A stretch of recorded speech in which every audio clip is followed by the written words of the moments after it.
Sure. Okay, there we go. I don't know if everybody was hearing that or if it was just myself hearing this meeting is being recorded. So please keep yourselves on mute during Matt's presentation. Matt will take questions after his presentation. At that point, if you have questions, please raise your hand.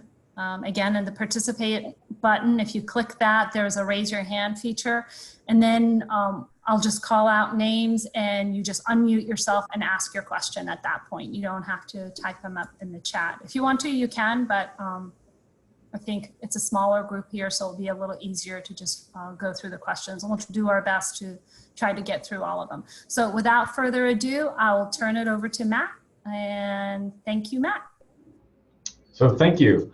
So as I'm sharing my screen here, I wanted to take a moment to allow my colleague, Jonathan Bettis, to introduce himself and explain the role that he's going to play this afternoon during our discussion. And again, while he's doing that, I'll be getting my screen shared. Thanks very much for that, Matt. Good afternoon, everybody. My name is Jonathan Bettis. I'm a team leading contracting officer at the USPTO.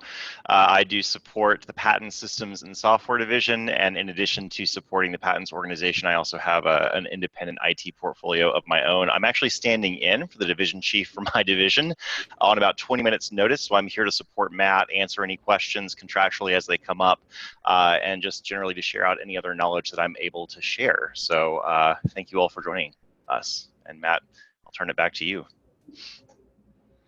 Okay, can I get an indication? Can people see the slide deck? Yes. We can, Matt.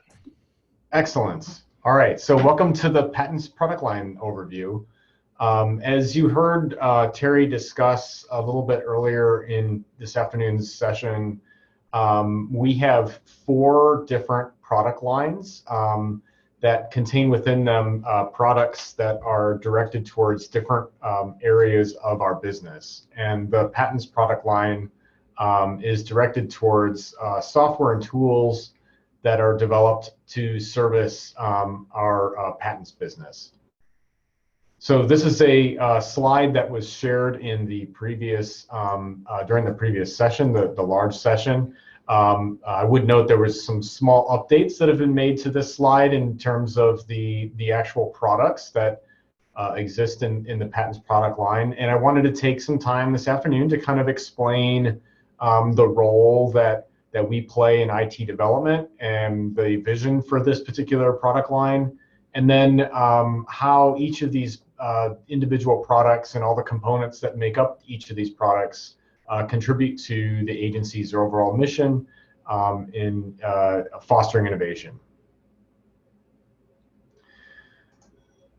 So this slide is a very nice summary of our mission statement for the patents product line, some of the key objectives that we have, and really points to the way that we focus our work around delivering value for the patent community. And when I say the patent community, I'm talking about both internal and external stakeholders and customers. So we develop products that are used by our examiners. They're used by our management teams, supervisory patent examiners.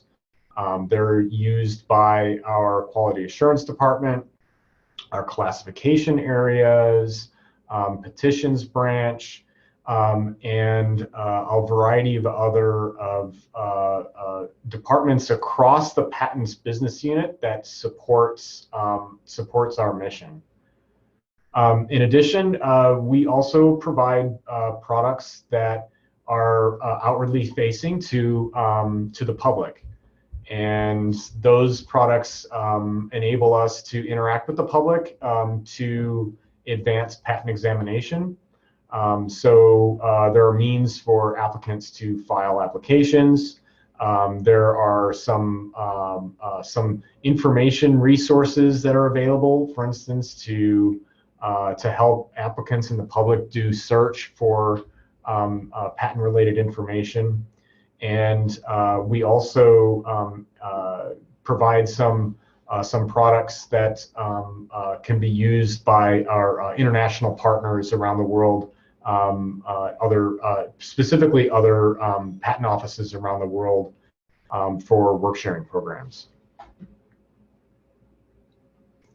So within the product line, we have 7 products currently, and they cover the patent examination aspects of the patents business unit, and they also cover information technology related to supporting the mission of the Patent Trial and Appeal Board, which is actually a separate business unit from patents, but given the overall scope of the process and the need for information exchange to occur internally, for instance,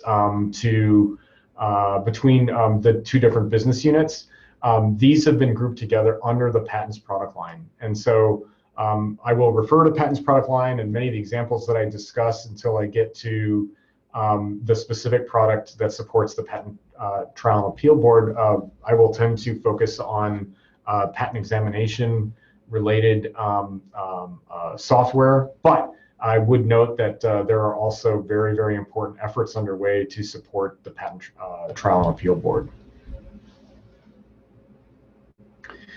So I'm going to take a few minutes to go through each of these products and sort of describe the scope and the mission for each of them.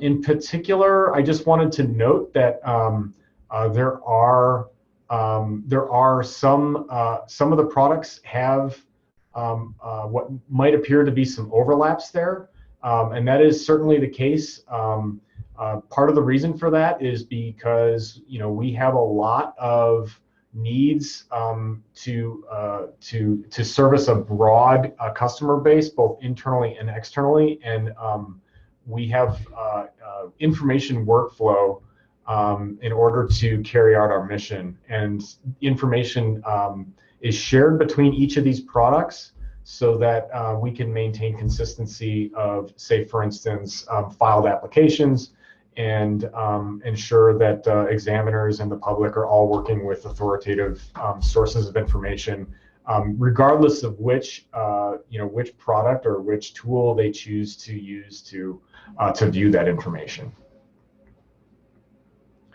So I'm going to start with the International Data Exchange. So this is a product that has numerous different components in it, all of which have some aspect of working together with our global partners around the world in the IP community. So I'm referring largely there to other patent offices, in particular the IP5. So that'll be the USPTO, the European Patent Office, the Korean Patent Office, the Chinese Patent Office, and the JPO, the Japanese Patent Office. The particular tools that are developed within International Data Exchange relate to tools that support patent classification. And there I'm talking about cooperative patent classification, which is the joint patent classification system that is jointly owned with the EPO and also open to many other countries and national offices around the world, but also patent classification systems such as Locarno, which are focused on the industrial designs or designs patents space. We provide user tools, databases, data ingestion for being able to do exchange of information with the other offices around the world on patent classification, as well as provide tools and services that our internal stakeholders, particularly our examining corps, can use to view patent classifications on documents. And much of the patent data that is stored and shared with our international partners also supports a lot of the other tools that the other products have. So for instance, patent search is a very important tool that is not within the International Data Exchange product. However, patent search uses patent classification as a segmenting means for examiners to be able to query documents during the examination process. In regards to patent classification, we do actually partner with another product line. The enterprise infrastructure product line has components within it that provide the artificial intelligence and machine learning capabilities that we have been leveraging to assist us with patent classification functions. And on this, in this particular product, we accept the AI-generated patent classification information into the databases and use that information as we do any other patent classification data that the office obtains. And there's a few other components here around the global dossier system, which is a mechanism for data exchange between offices to help provide consistent and streamlined examination between offices. There are a variety of different international obligations and agreements that have been established on a variety of different work sharing programs that the International Data Exchange product supports. And we also have specialized capabilities in this space for biosequences. So for the pharmacological arts and for biotechnology, biosequences has particular requirements that we need to be able to ingest and support for our applicants as well as our examiners to be able to file applications with biosequences as well as to search them. So moving on to the next product, patent business information management. This is a product that supports a lot of the internal metrics needed to run a very, very large organization on the patents examination side. So patents business information management have teams that provide everything from ad hoc to formal dashboards to provide insights for our management teams and our examiners about variety of different performance metrics.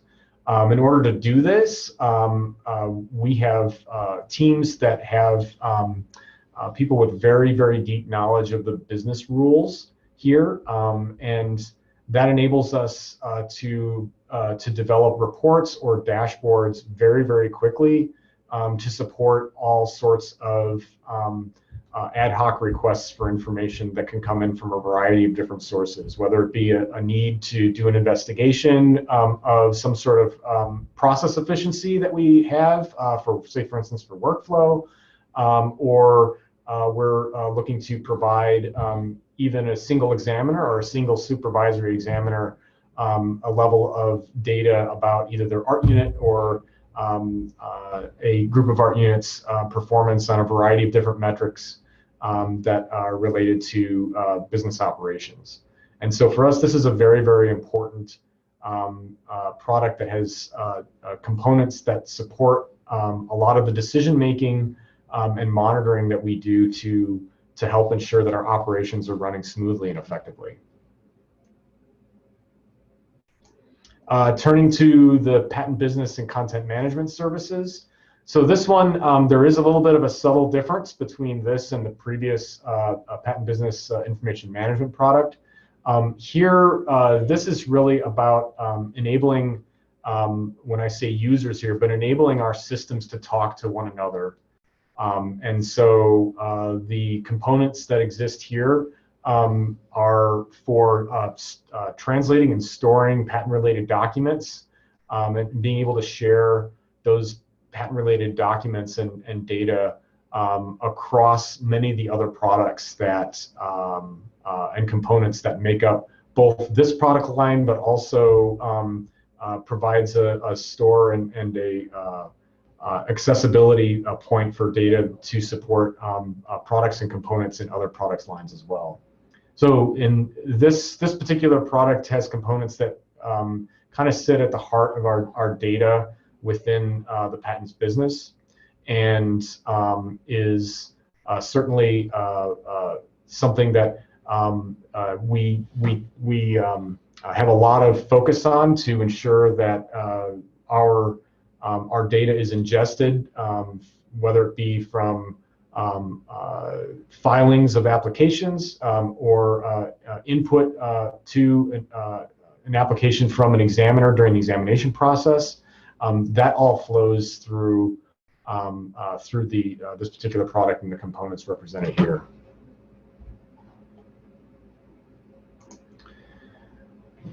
Moving on to Patent Center. So this one is probably the most visible product to our external stakeholders because this is really our unified interfaces that allow applicants to file their applications. Patent Center has a component also called Patent Center, which is our next generation filing tool that is slated to be replacing our legacy systems for filing and viewing applications over the coming months and years. And so Patent Center is out and available to the public to be able to file applications and review publicly available applications. That is something where there's development ongoing to ensure that we have all the requirements to support our external customers' needs to interact with the agency. We have a lot of work going on right now because of a new fee rule that is due to go into place on January 1st of 2022 around non-DocX filings. So the agency is transitioning to DocX as the authoritative document source, and this particular product has been developing capabilities in order to enable that transition to happen and to provide a very smooth and user-friendly interface for our applicants to be able to work with DocX files to file their applications. And we also maintain some of our legacy systems for filing, such as the EFS Web and private and public pair.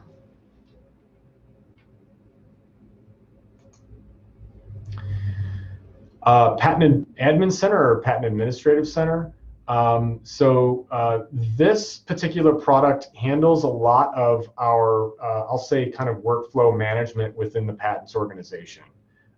So as you can see here, it allows our users to conduct formalities, process documents and fees reviews, process correspondence information, do export of documents from one examination tool to another, and it handles a lot of those transactions, allows examiners to document official government decisions by creating office actions and correspondences. So this particular product has a number of different core functions that are very visible to our internal stakeholders. So our examiners use the official correspondence tools to be able to write office actions and advance prosecution.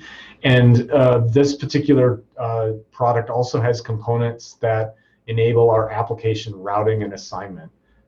So applications that come in the door and need to find their way to an examiner that has ordinary skill in the art in that particular technology. We use the Patent Admin Center and the components therein to help facilitate that process and assist the agency to ensure that we have a workflow of applications making their way to the right examiners at the right time.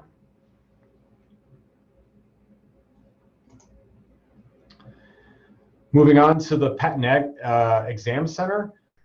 So this particular product really has kind of two major components to it.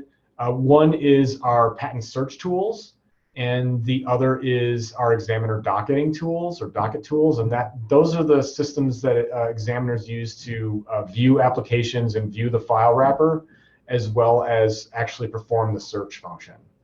As Debbie Stevens noted earlier during her presentation this afternoon, this is one of the areas where we have some artificial intelligence efforts ongoing to help augment the tools that are available to our examiners to improve patent search and help them to ensure that they have the tools at their disposal to bring forth all potentially relevant prior art references as early as possible in the examination process.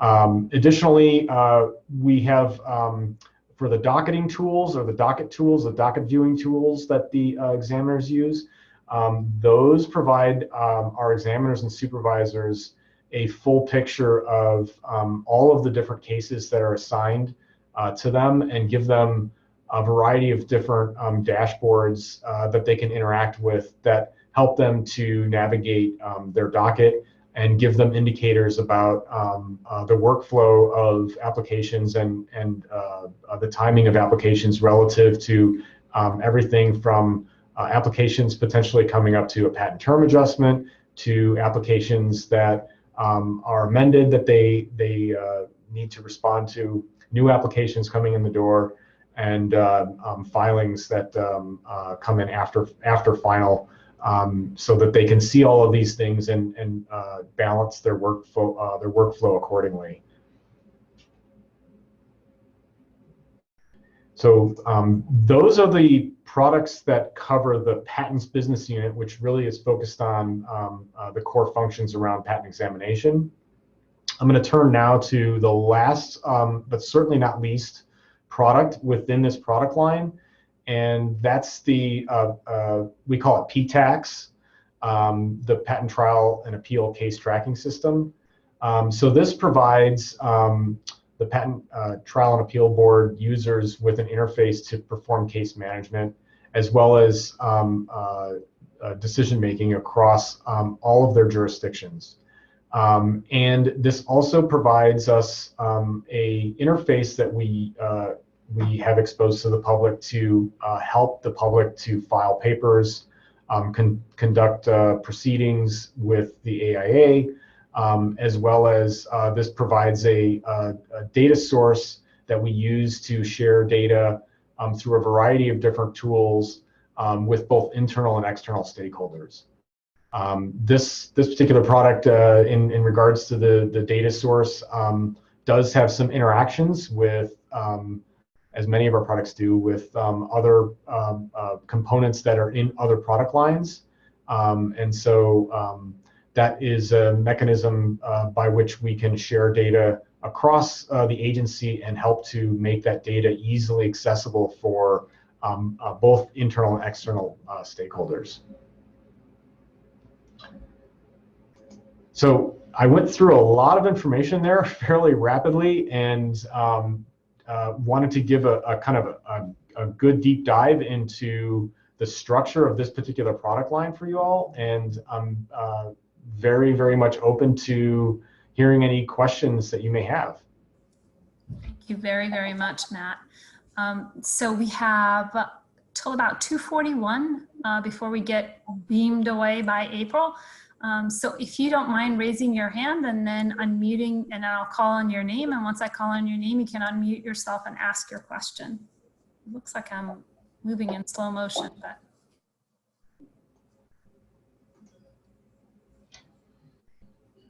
Questions? Any questions? I'm not seeing any raised hands. Did Matt answer all your questions? I do see one. Oh, there we go. There's one. I think it's Yep. Jeff Haberman. Yep. Go ahead, Jeff. Unmute yourself. Awesome. Thanks, Matt, for the overview. Just real quick question on the kind of your guys' AI and machine learning adventures you guys are on now. Have you taken that approach through just one product line here, or is this specific to just kind of the patent examiner centered? Is that where you see the most bang for your buck in the AI space right now? Sure. So artificial intelligence and machine learning is actually used across the agency in use cases where it makes sense. And Debbie kind of described the thought process that we go to identify those and to prioritize those. So Trademark certainly has use cases, and there's use cases in enterprise business and enterprise infrastructure as well. Within the patents business unit, the two kind of largest bang for the buck, so to speak. Areas are certainly focused on patent search, as you saw, and classification. However, we're constantly evaluating whether there may be other opportunities that we can use artificial intelligence to enhance business operations. Awesome, thank you. So it looks like April's going to give us an extra 5 minutes. So if you have questions, please go ahead and raise your hand.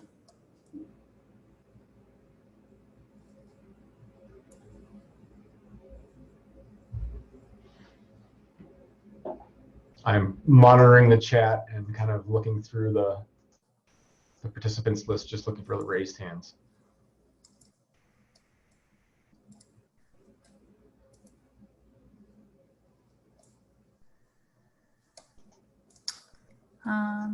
Well, since we have a few extra minutes, not sure if you or Jonathan want to cover anything else.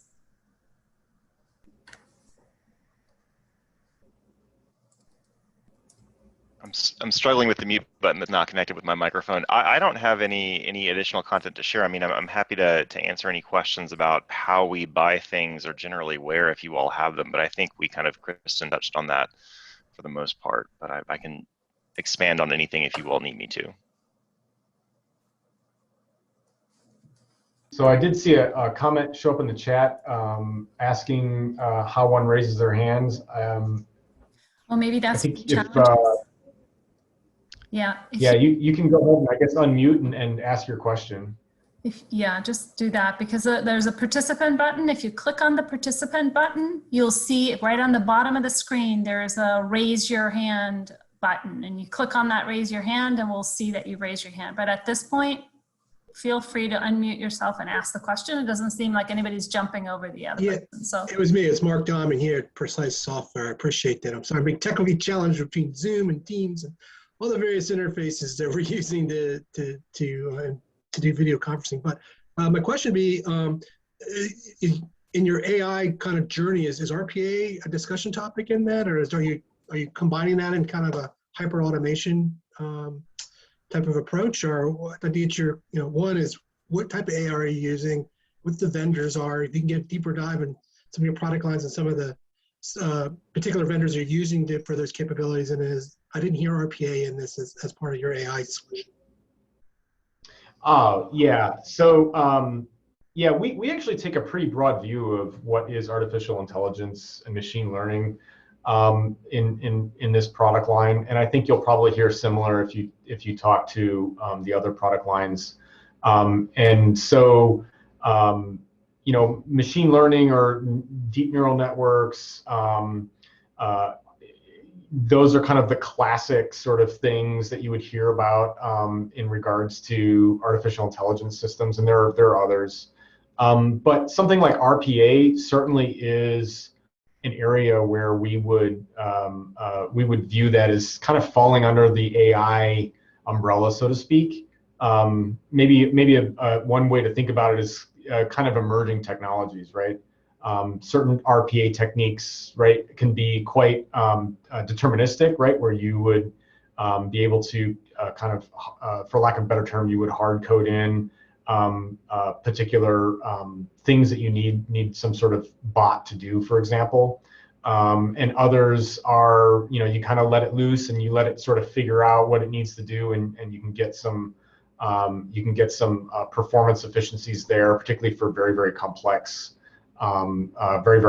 processes. So RPA is certainly something that I would consider as one of the tools in the toolbox that we use here at the USPTO. And we are, looking at, like I mentioned before, we're always evaluating potential use cases and then looking at the toolbox and looking for those synergies there. So RPA, I would say, definitely falls under the umbrella of artificial intelligence or emerging technologies. Thank you.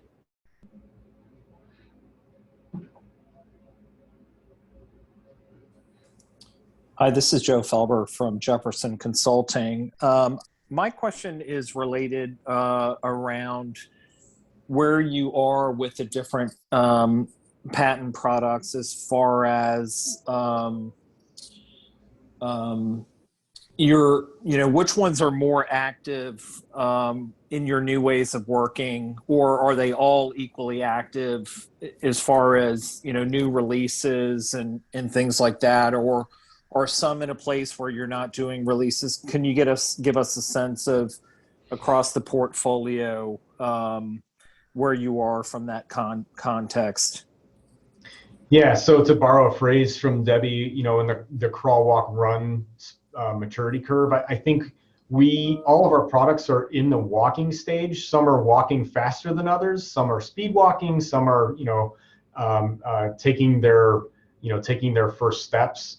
But all of them are in the new ways of working, and all of them are, continue along that maturity curve. Some are very, very advanced in that, and we have certain components and certain teams that are very advanced, and some are, like I mentioned, a little bit more nascent for a variety of reasons, and are a little bit earlier on in the process. Thank you. And just a quick follow-up there, maybe for Jonathan. Do you see a need for more product line support as a result of that, maybe under your IT management services contract vehicle or other contract vehicles that you mentioned in previous presentations? Matt, are you able to speak to whether whether we predict a future need for that above and beyond what we have now? I don't have any information about that from where I sit that would indicate a yes, basically. Yeah, it's hard to really, it's in the 5 seconds we have left, it's hard to really kind of predict that from where we are now. But don't get me wrong, we do planning. So there is planning out there of things that we want to accomplish, right, on a quarterly, monthly, 2-week cycle, depending on the team, right? Yeah. And are you guys using ARFA breakouts are closing? Thank you. Thanks. Thank you. I feel like Scotty just zoomed us back into the Starship Enterprise and we're all together again. So. Yeah, we're beamed back. It was fun. Awesome breakout with Glenn, and I'm sure everyone else had a really dynamic discussion going on. So that was a really enjoyable session. We had a great session with Bob and Kristen. Awesome. Thank you. So we're going to wrap up here, I think, and we're going to take questions from Kristen for about our time. We've got about 10 minutes left. So we'll take about 5 minutes for Kristen. Anne-Marie, are you back in the room? I am back in the room, and I appreciate you reaching out to our audience to invite everyone to please submit questions via the chat for the final Q&A with Kristen. I would like to say that anyone from the Office of Procurement on the call is welcome